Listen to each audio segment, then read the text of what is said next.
welcome to Behind the Ballet. I'm Elizabeth Kaye, and it is my great pleasure to tell you about American Ballet Theater's production of Giselle, one of ballet's most enchanting and exquisite works. Giselle premiered in Paris in 1841, during what is known as the Romantic era.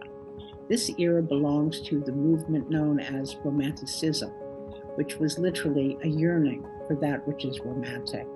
Romanticism began in Europe toward the end of the 18th century, and it flourished from 1800 to 1850.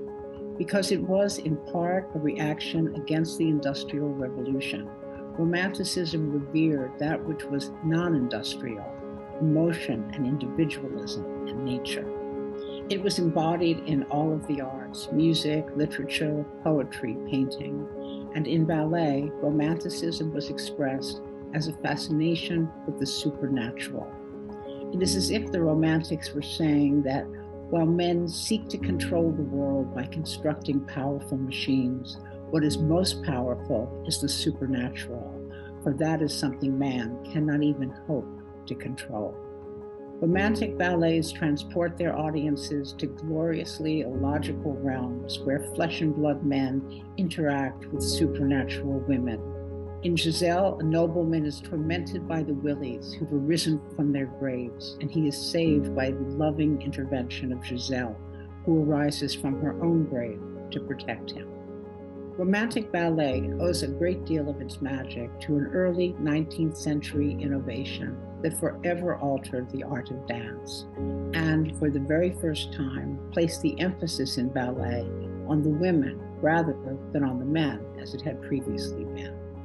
This innovation was small and covered in satin, usually pink satin, the pointe shoe. The pointe shoe allows the ballerina to rise up on the tips of her toes and appear to go floating across the stage, especially when performing a step called the bourrée, which consists of the tiniest movements of the feet. When she bourrées, you can hardly see her feet moving, so it seems as if she's being propelled by some unseen magical force, hence the supernatural. It's not surprising that as a result of the pointe shoe, ballerinas appeared to be mystical and wondrous creatures, part woman, part goddess, part spirit, part sprite. This sense was enhanced by the Romantic era tutu, which is a 3/4 length bell-shaped tulle skirt with a hemline that falls between the knee and the ankle. And this particular length had a specific purpose. Because of the newly minted pointe shoe, Romantic ballet emphasized footwork, and the Romantic tutu literally shadow boxes the feet, so the eyes of the audience are drawn to them. Later in the 19th century, classical ballets would emphasize leg work, and that's when tutus would be shortened to show much more of the leg. Incidentally, ballet is the only art in which the Romantic era precedes the classical era. Nobody knows who devised the pointe shoe, but we do know that pointe shoes were instrumental in giving rise to the worship of ballerinas that ultimately got, shall we say, a bit out of hand. For instance, consider the fans of one Romantic era ballerina, Marie Taglioni, the first ballerina to dance on pointe. This is Taglioni. As you may know, the word fan is derived from the word fanatic, and Taglioni's fans were so fanatic that at one point they gathered around a boiling cauldron into which they tossed a pair of her pointe shoes. They then boiled the shoes until they were officially deemed done, and then they cut them into little bits, and each fan ate a piece of her pointe shoes. Now that, I would say, is truly fanatic. The leading ballerinas of the Romantic era were very different from one another. Marie Taglioni was ethereal, the sort of ballerina called en l'air, of the air. Her dancing had incredible lightness. It made sense that her chief rival would be the opposite of Taglioni's sylph-like self. That dancer was Fanny Elssler. Fanny was definitely not a sylph. Here she is. When Marie was en l'air, Fanny was à la terre, of the earth. She too danced on pointe, but could use her points in a unique way, like pneumatic drills with a staccato motion. She also had great physical power, that allowed her to dance with unusual speed.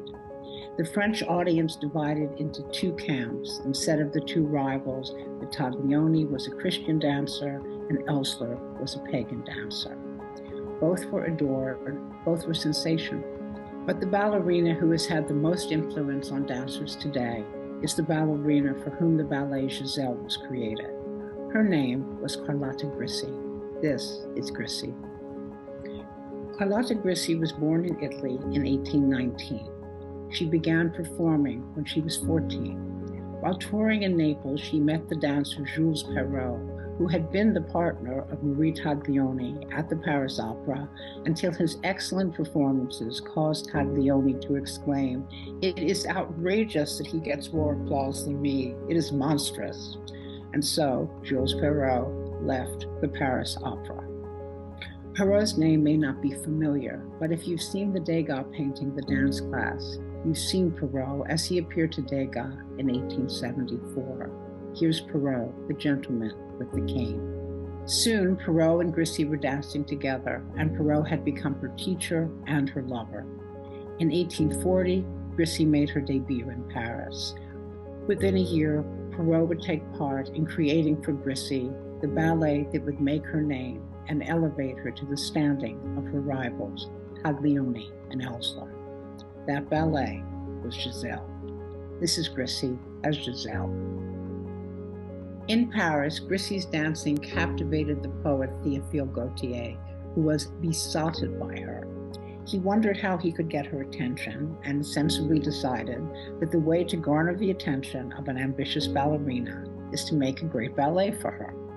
Gautier was a romantic, entranced by beauty, fantasy, and the supernatural.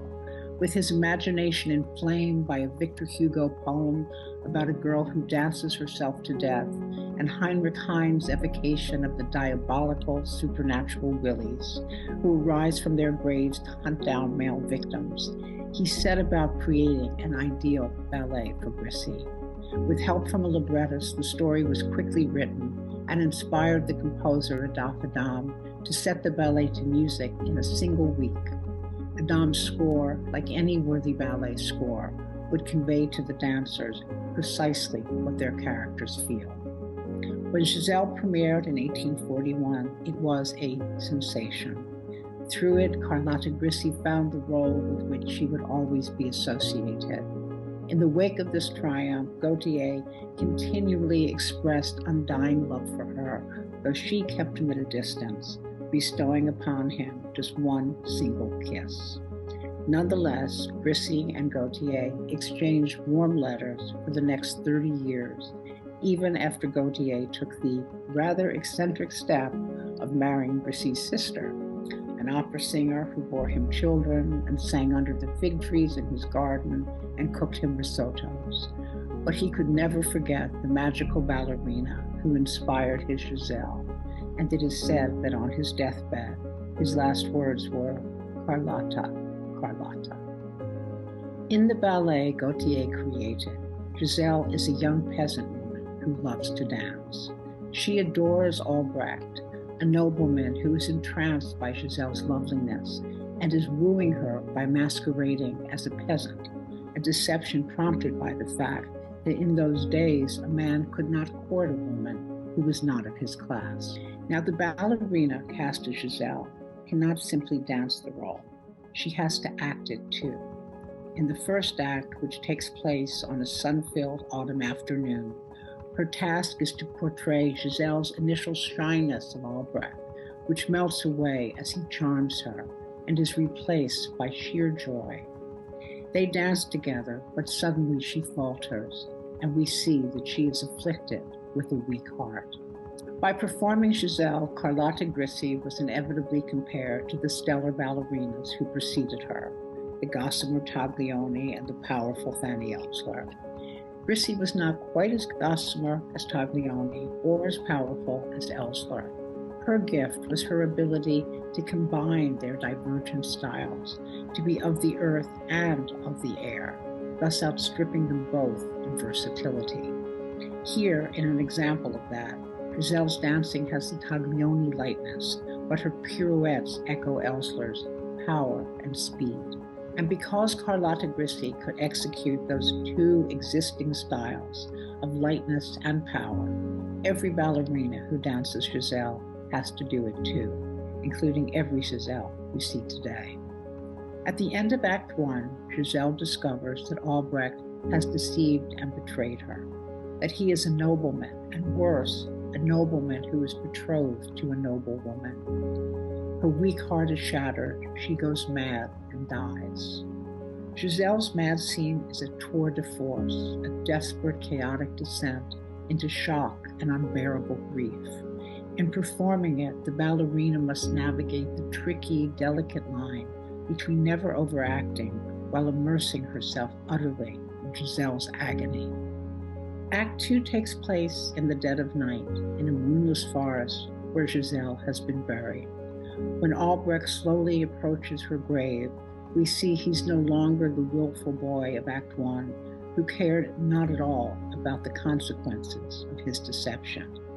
Now, having caused Giselle's demise, he's sorrowful, chastened, and ashamed. Giselle, ethereal and lovely, emerges from her grave. Gradually, Albrecht makes the astonishing discovery that she is there in the forest with him. But soon he is captured by the supernatural willies, those vengeful creatures who died of heartbreak after being abandoned by feckless men at the wedding altar. They wear white because they've been buried in their wedding gowns. You've heard the phrase, "It gives me the willies." Well, these are the willies. Each night between midnight and dawn, led by the Queen of the Willies, they rise from their graves and roam the forest, searching out men and forcing them to dance till they die of exhaustion. The Queen of the Willies holds up a branch like a queen holding up a scepter. It's a branch of rosemary, the herb of remembrance.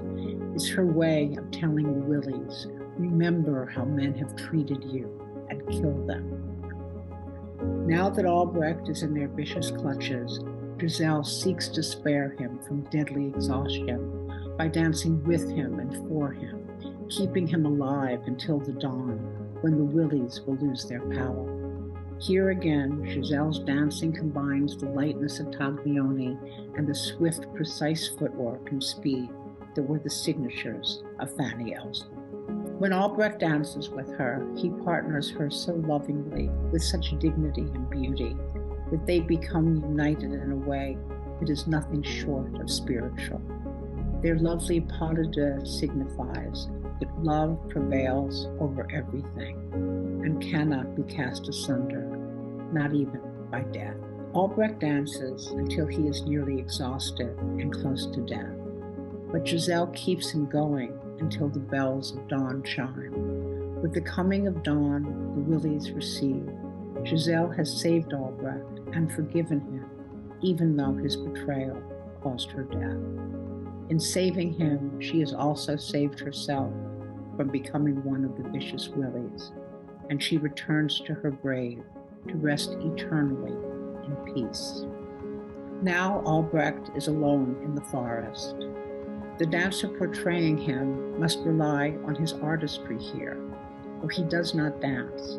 He simply walks toward the audience, and as he does, he conveys his awed understanding that Giselle has bestowed upon him an act of grace, for grace is an unearned gift, and Albrecht knows he does not deserve to be saved. Since Giselle's premiere nearly 200 years ago, this ballet has exerted a singular power over audiences who know what it is to be the forgiver and the forgiven, the betrayer and the betrayed. In this way, audiences see themselves in both Albrecht and Giselle, who together represent the inescapable duality that is human experience. In that sense, this magnificent, timeless work is ballet as catharsis. Goodbye for now, and thank you for joining me for Behind the Ballet with Elizabeth.